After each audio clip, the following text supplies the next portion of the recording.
If you want to ditch the potato aim and start hitting headshots on command, and while you're at it, maybe fix your movement, it all starts with your settings. So I'm going to get you right, and we're not going to waste any time. Now, just to start things off, we are going to be bouncing around a little bit from section to section, but while we're over here, let's go ahead and start with one of the most important settings, that being motion blur. So you're going to want to come down here and make sure this is turned off. You gain literally no advantage by having it on. All it's going to do is make it so that anytime you move your crosshair or try to turn even relatively fast, your screen is going to get a little bit blurry for a second. Obviously, that is only going to hinder your aim, so no matter what, make sure you have this turned off.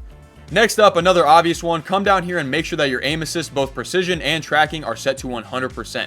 There is a 99% chance that you already have these turned all the way up. Just in case, it doesn't hurt to come double check. If you're struggling to hit shots and you have these turned down, this is obviously the first step to, fixing that. Now, moving on to our less obvious settings, the first of which being look input curve.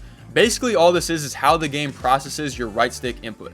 And we have two options here. As you can see, we have linear and we have exponential. Now, personally, I recommend going on exponential 100% of the time.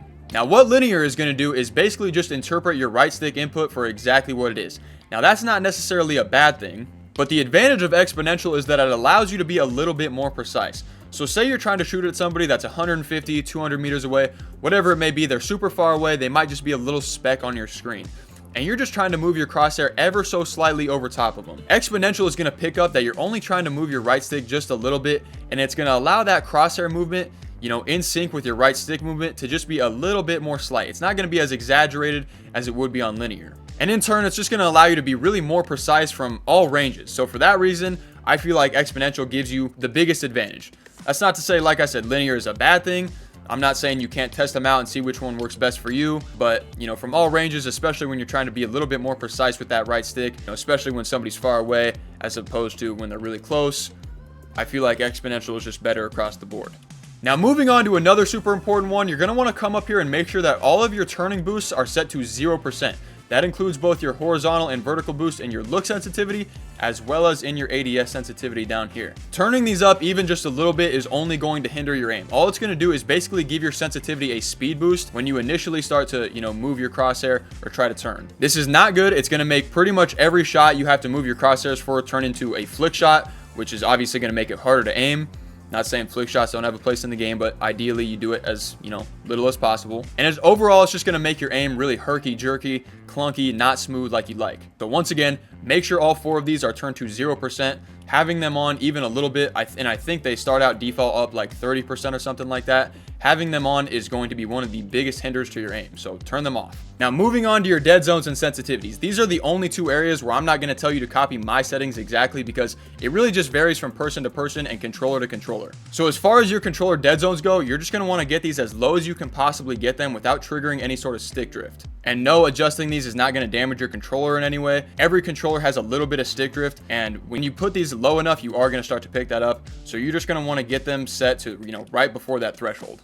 So all you really need to do is load into a creative match and just move your left stick and right stick one at a time, obviously, ever so slightly. See if you're starting to feel any stick drift.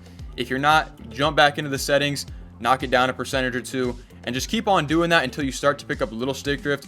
Once you sense a little bit of stick drift, kick it back up a notch, and that is right where you want to be. The right stick is obviously more important to have as low as you can have it, but the left stick, it doesn't hurt to knock it down a couple percentage if you can as well. Like I said, this does vary from controller to controller, so you just want to get it as low as you possibly can on each stick without picking up that slight stick drift. Now, really quick, before we move on to sensitivity, do keep in mind that the lower you have these, higher your sensitivity is going to feel by default. So if you have this a little bit lower, your sensitivity multiplier, you aren't probably going to need to bump it up as much. Now, moving on to your sensitivities. Once again, this is going to vary from person to person, controller to controller, even based on how you have your dead zone settings. So do not copy mine exactly. I wish I could tell you exactly how to put these, but this is something that you have to play around with on your own.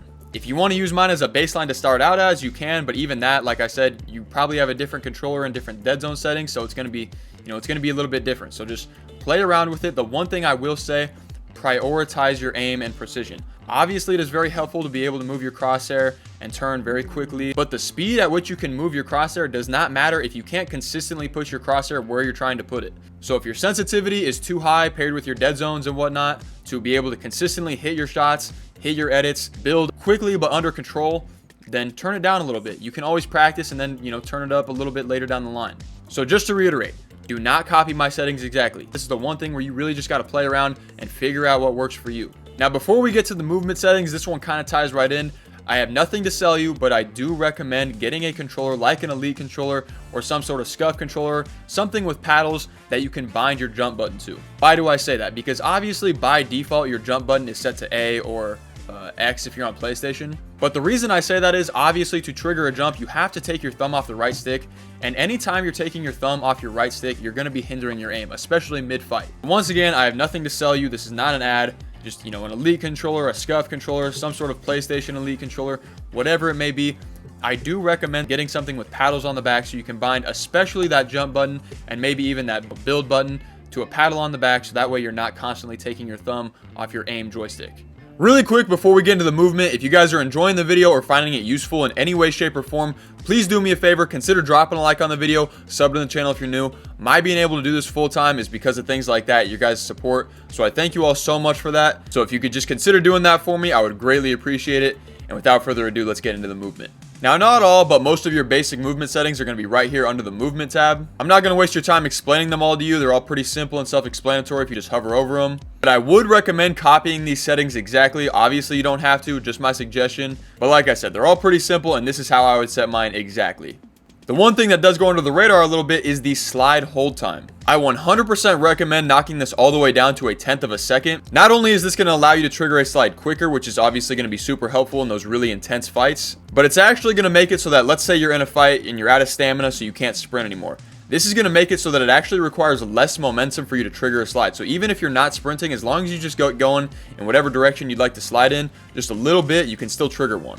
Shout out to my guy Webby for that one. They call him the Monarch of Movement, so I'm going to link his channel in the description. Make sure you go check that out. Now, for our last couple of settings, I just have a couple that are absolutely not necessary, but I definitely would recommend. The first of which being visualize sound effects. I would 100% recommend turning that on. I'm sure most of us already have this on, or at least know what it is. Basically, all it does is it puts visual cues on your screen for sound effects like a chest, footsteps, gunfire, whatever it may be. Super helpful. A lot of the sound effects on this game and many other games can be hard to hear. Basically, all this is going to do is give you a visual cue so that, the direction of where things are coming from is very clear.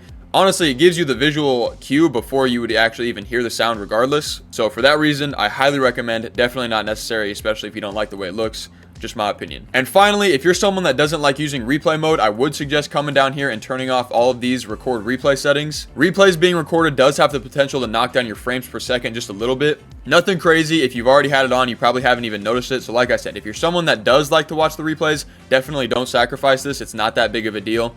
But if you're like myself and you never go watch them, I would say it's worth that extra 2 or 3 frames per second just to have them off. But yeah, that is everything I got for y'all. Hopefully you guys found this video useful. If you did, like I said, please consider dropping a like, subbing to the channel if you're new. We just hit 12,000 subscribers. I cannot thank you all enough for your support. So thank you so much for watching.